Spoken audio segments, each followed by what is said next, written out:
ઈસુદાનભાઈ હોય, ગોપાલ ઇટાલિયા હોય કે પછી કેજરીવાલ હોય, માત્ર ને માત્ર ગમે તે રીતે ગાળો બોલવી, ગમે તેમ ખોટું બોલવું અને પ્રજાની વચ્ચે ગેરસમજ ફેલાવી, એના સિવાય બીજું કશું જ કરતા નથી. અને આ જે કૃત્ય કર્યું છે, સામાન્ય નાગરિકને એક ટપોરીની જેમ, એક અસામાજિક તત્વની જેમ લાફાલાફી કરવી, એ એમને શોભતું નથી. ઈસુદાનભાઈ એક નંબરનો જુઠ્ઠો માણસ છે. વિસાવદર તમારી જ સીટ હતી, તમે જીત્યા છો.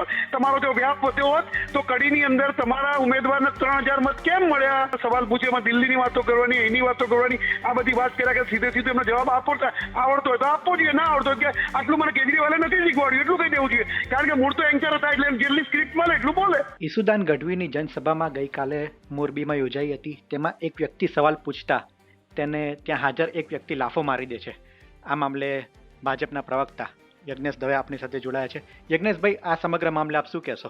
ભારતીય જનતા પાર્ટી કોઈ કાર્યકર્તા નહોતા, સામાન્ય નાગરિક હતા. સામાન્ય નાગરિકે જ્યારે ઈસુદાનભાઈને સવાલ પૂછ્યો તો ઈસુદાનભાઈ અને એમના માણસોએ ટપોરી જેવું વર્તન કરી અને વ્યક્તિને લાફો મારી દીધો. એટલે જે વ્યક્તિઓ જનતાના સવાલના જવાબ આપવા તૈયાર નથી અને એ જનતાની વચ્ચે આવીને ગુજરાતમાં સુશાસનની વાતો કરી રહ્યા છે, દિલ્હીની અંદર શું શાસન આપ્યું એમણે એ બધા જોવે છે.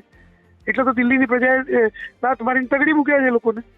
ગુજરાતની અંદર પણ આમ આદમી પાર્ટીની જે સીટ હતી એ જ સીટ જાળવી રાખી છે, કે નવું તો કર્યું નથી.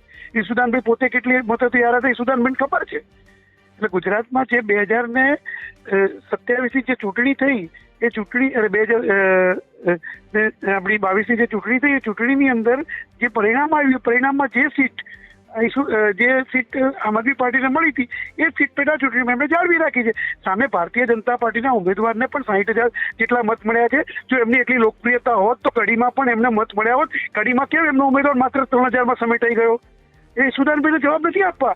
ઈસુદાનભાઈ હોય, ગોપાલ ઇટાલિયા હોય કે પછી કેજરીવાલ હોય, માત્ર ને માત્ર ગમે તે રીતે ગાળો બોલવી, ગમે તેમ ખોટું બોલવું અને પ્રજાની વચ્ચે ગેરસમજ ફેલાવી, એના સિવાય બીજું કશું જ કરતા નથી. અને આ જે કૃત્ય કર્યું છે, સામાન્ય નાગરિકને એક ટપોરીની જેમ, એક અસામાજિક તત્વની જેમ લાફાલાફી કરવી, એ એમને શોભતું નથી. ગુજરાતની જનતા અને ગુજરાતની પોલીસ અને ગુજરાતનું તંત્ર આ વસ્તુ ઝાંકી નહીં લે. ઈસુદાનભાઈનો આરોપ છે કે વિસાવદર જીત્યા બાદ ગુજરાતભરમાં આમ આદમી પાર્ટીનો વ્યાપ વધી રહ્યો છે. તેથી ભાજપે ષડયંત્ર કરીને આમ આદમી પાર્ટીને બદનામ કરવા માટે આ પ્રકારનું કૃત્ય કરી રહી છે.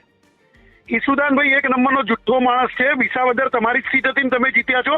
તમારો જો વ્યાપ વધ્યો હોત તો કડીની અંદર તમારા ઉમેદવારને 3000 મત કેમ મળ્યા? એ વ્યાપ બતાવી આપે છે તમારો કેટલો વ્યાપ છે. જે સીટ તમારી હતી તમે જાળવી રાખી છે.